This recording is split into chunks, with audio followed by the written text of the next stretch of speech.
au usipewe. Yaani mkuu wa soko akisema upewe au usipewe, upewe eneo. Sasa eneo lipi? Leo wamekuja Mgambo, wamejaa kwenye soko bila taarifa. Mimi mwenyekiti sina taarifa yoyote kwamba leo Mgambo wanakuja kutufungia soko. Tumekuta Mgambo wametapakaa, wanasema hamna kufungua soko, kwamba wameambiwa mpaka uende utume maombi. Tunawauliza maombi ya nini na wao hawana majibu. Kwa sababu meza sisi tunazozimiliki unazoziona kama zilivyo na makavero hayo. Tulijifanyia utaratibu wenyewe wa kufungia makavero meza zetu, kwa sababu hatuna store. Tukaona walinzi tunajilipia wenyewe. Hamna chochote walichokifanya huko. Meza tunajenga wenyewe. Tukawaambia kwamba kwa makubaliano sisi mlete karatasi ya kutaka tujisajili ili tupewe control number, tulipe ushuru wa shilingi 15,000. Wao kabla hawajalifanya hilo wanakuja kutufungia vibanda. Wanasema kwamba maamuzi yao wanataka tutume maombi. Hiyo habari ya maombi ndio watu nakadaa huko wafanya biashara hawataki, na nilishaeleza tukaandika na barua ya kupeleka kule. Na maombi tunauliza ni ya nini hawatuelezi. Kwamba maombi ni ya control number au ya kuomba meza au ya kuomba ardhi. Kwa sababu kama ni ardhi eneo tupo miaka mingi kuanzia 97 na tunashangaa waziri mkuu alizuia haya mambo ya kufungia watu biashara. Samia kila siku anazuia hizi taharuki za namna hii. Mama Samia Suluhu Hassan anazuia watu wasifanye taharuki za namna hii kwa sababu nchi haiko vizuri. Lakini kabla haya tunaona leo anatuletea hawa Mgambo, na sisi tungechukua maamuzi kama wafanye biashara tukawafanyia fujo, wana visu, wana mafimbo bila taarifa. Nini kinaendelea? Kwa hiyo hili jambo limekuwa ni gumu, limeleta taharuki. Hapo tumewaambia walete, tumekubaliana tuelewana nao, wametuzuia, wanatuambia ili tusubiri maelewano kwamba mpaka waende wachape hizo karatasi kuzibadilisha ziwe za usajili, kwamba eti mpaka tukae hadi wao wenyewe watakavyojisikia kwamba wamemaliza ndipo tufungue biashara. Sasa na sisi tumekubali, kama kweli rais wetu anaona haya mambo na waziri anayezuia haya mambo, sisi tumekubali, acha tufe na njaa. Na tuna mikopo ya rais alileta kwa ajili ya machinga. Tuna mikopo ya rais. Na bado hii fomu unaona, hii fomu hapa mwisho inasema kwamba ili uombe eneo la wafanya biashara utume maombi ya shilingi 10,000. Tunaomba eneo gani? Tupo kwenye maeneo miaka mingi hapa kuanzia 97. Eneo tunauliza ni eneo gani tunaomba, hawatuambii. Mwishoni hapa inasema ili upewe eneo uthibitishwe mpaka mkuu wa soko akubali, yani upewe au usipewe. Yani mkuu wa soko akisema upewe au usipewe, upewe eneo. Sasa eneo lipi? Kwa hichi kitu kimetushangaza, tunaumia wafanya biashara. Mtu unatoka nyumbani, wewe una familia, unakuja kufungua ka eneo kako, utafute riziki. Tunakuta Mgambo wamejaa. Tena wanatutishia na kutupiga. Sasa tunasikitika leo tumekuta wameweka uzio, wamezuia Mgambo tusifungue. Ndio masikitiko yetu, lakini hatujapata barua yoyote ya kutuzuia kwamba tusifungue biashara eneo hili na kwa sababu zipi zinazoweza kutuzuia tusifungue. Sasa ndio masikitiko yetu.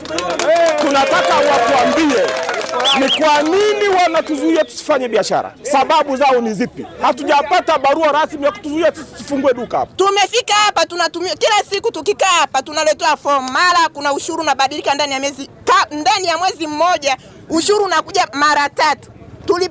Tulikuwa tunalipa ushuru wa shilingi 12,000. Mwezi wa 4 tukaambiwa tulipa ushuru wa shilingi 15,000 mpaka mwezi wa 7. Kabla mwezi wa 7 bajeti haijapitishwa, na tunajua bajeti ikishapitishwa ndio kunakuwa na mabadiliko ya bei nyingine kupandishwa. Kabla ya hapo tumelipa huo ushuru. Kabla ya hapo vikatokea kwamba tumeletea tena barua inataka tulipe ushuru wa shilingi 24,000. Tukaweka vikao na mwenyekiti wetu wa soko na makatibu wetu na wamachinga wote hapa Nyasho Mitumbani. Tukakubaliana, tukamwagiza, tukamwita na mwenyekiti wa mkoa machinga aje tusikilize. Akasema anapeleka maoni yetu kule manispaa ili watusikilize. Tumewahitaji waje kutusikiliza waheshimiwa hapa bunge, hapa wakurugenzi wa manispaa hawajafika.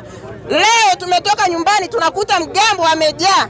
Taharuki jamani, wanataka sisi tutume maombi kwa vibanda vyetu, na vibanda mimi nimehangaika mwenyewe, Mama Samia nimejenga mama kwa kujimudu kuhifadhi mali yangu ili niendelee kujipatia kipato, kutunza familia yangu. Sasa hii nchi tunapoelekea ni wapi kama tusiposikilizwa? Kama vile tunaonewa, tunaambiwa tufunge vibanda, tumesimamiwa na Migambo.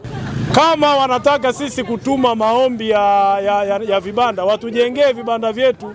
Maeneo haya tulilasimishwa mwaka 1997 na kila mtu alikuwa anatengeneza maeneo yake ya kufanyia kazi, hawajawahi kututengenezea. Sasa iweje sisi watulazimishe tutume maombi kwenye vitu vyetu? Maombi yetu hatutatuma maombi, isipokuwa tunaomba wao, kitu cha kwanza, kama wanaweza watutengenezee meza, na wakishatutengenezea zile meza za halmashauri ndio sisi tuziombee maombi, sio meza ambazo sisi tumetengeneza kwa gharama zetu, wao wanaturudisha sisi tena tuzitumie maombi. Hicho kitu hakiwezekani, na sidhani kama Tanzania sehemu yoyote lipo jambo hili limewahi kufanyika. Sasa kwanza sio utaratibu, la kwanza kabisa sio utaratibu. Nao Migambo ningeomba wasogee. Hawa ni wananchi wanaojitafutia kipato chao. Mheshimiwa Rais amekaa anaongea kila siku, anataka kila Mtanzania aweze kufanya kazi na jikwamue kiuchumi. Wanapowafungia wananchi wana maana gani? Ni kuchonganisha wananchi na serikali. Kwa hiyo mimi niko upande mbili.